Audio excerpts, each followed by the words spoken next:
Well, Jay, I mean, just set us up with your involvement in this. Obviously, Benedict and Olivia were there already, but how did you enter the frame, and what did you think you could do with it? I got lucky somehow. I think the script was flying around at my agency at UTA, and I had talked to Tony McNamara about another project. I knew all about his work, but I didn't know him.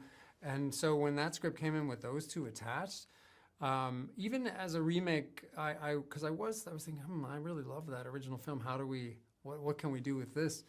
And I read the script and I went, oh, I get it. So it's not that film. It's something different. It has some of the plot moves, but very little of the content. And I just thought he found a tone that I just hadn't seen anything quite like it, that was so funny and so off the wall. And I looked up the word screwball comedy because somebody else compared it to that, and it actually is screwball, but screwball doesn't mean what I thought it meant. I thought it meant slapsticky or silly, but screwball comes from a pitching metaphor in baseball where the ball comes at you because the pitcher threw it a certain way with a certain spin, that it's totally unpredictable.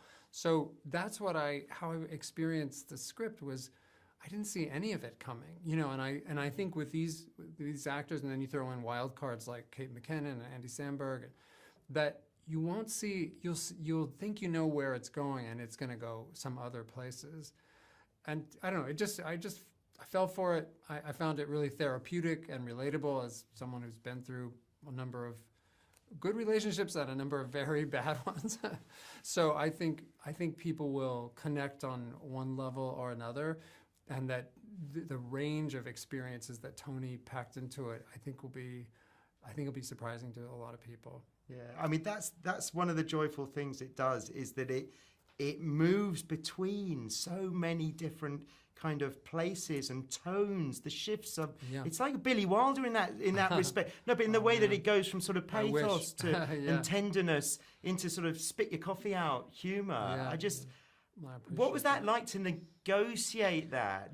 I've always been inspired by filmmakers like Mike Nichols in The Graduate or Shampoo. I always loved that incredible Hal Ashby movie, and films that went there, that tried to make you laugh and delight you and give you a genuine joyride, but would also connect to darker instincts and human nature and the shadow side and all that. And I didn't realize that I would enjoy that level of dark humor. I didn't ever think of myself as a dark humor director. I had done, Meet the Parents is probably the closest thing I've done in the past. And it has some really bad behavior and dysfunctional, situations, but it ends happily. And I love that you could embrace, something a little more tragic, a little more painful, a little more of a cautionary tale.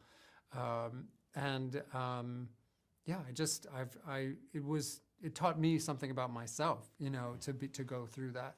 And I thought, well, if I feel that way just reading a script, I hope I can bring that to the film too, and make a zone where the actors can be as good as they can be. And oh my God, what performances! All of them, Olivia and Benedict in some of those scenes. It's also the other Mike Nichols film that I always compare to is Who's Afraid of Virginia Woolf, which Tony and I talked about at one point, because we had to figure out a way to pull off the ending and make you care enough, but go to those dark zones. And some of the dialogue he wrote and some of the scenes that those two pull off, like, wow.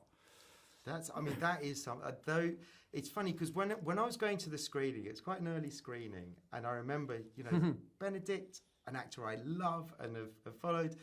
Olivia, I'd watch her, whisk eggs for 3 hours, to be honest. So, but I couldn't quite see them in this format. I was like, I just didn't know what I was going to It's interesting you say that, because for some reason I had known Benedict a little bit. I'd met him at a couple social things, and I didn't know her, but I've seen so much of her work and just, been craving just even 10 minutes of talking to her, much less, months of getting to work with her.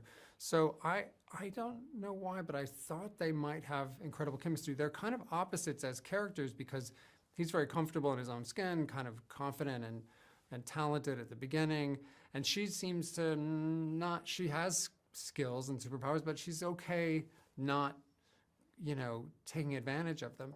And then things flip, and he has to cope with losing his status, and she gets to kind of go, this feels kind of good. I like success. I like some of the things that goes with it. I like this incredible house that they, she's able to finance, that he's able to build, and seeing them go on that kind of journey, I thought, oh yeah, this is going to be worth it.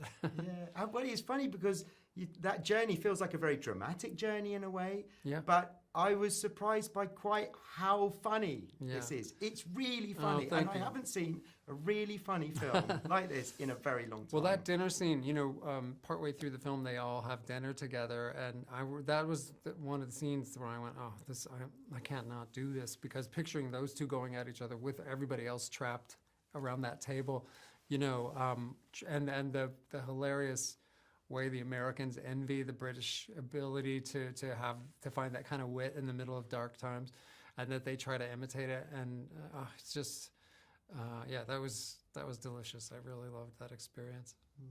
Tony said something earlier, which was, Jay knows exactly how to invite an audience in, and I thought that was really. I've seen a lot. Obviously, I've seen I think all of your films, but that's that quality of feeling like, I don't know what this world is, but I know I want to be in there and I feel welcome to it. Oh man, cool. Is a really brilliant thing to achieve. I wonder if you're aware of that and how you create that atmosphere. I do think about the audience an awful lot. I love screening the film over and over and workshopping it at the end. We actually shifted the beginning a little bit because of the opening. We put that therapy scene at the beginning, the couples therapy scene, which it had been somewhere else in the film.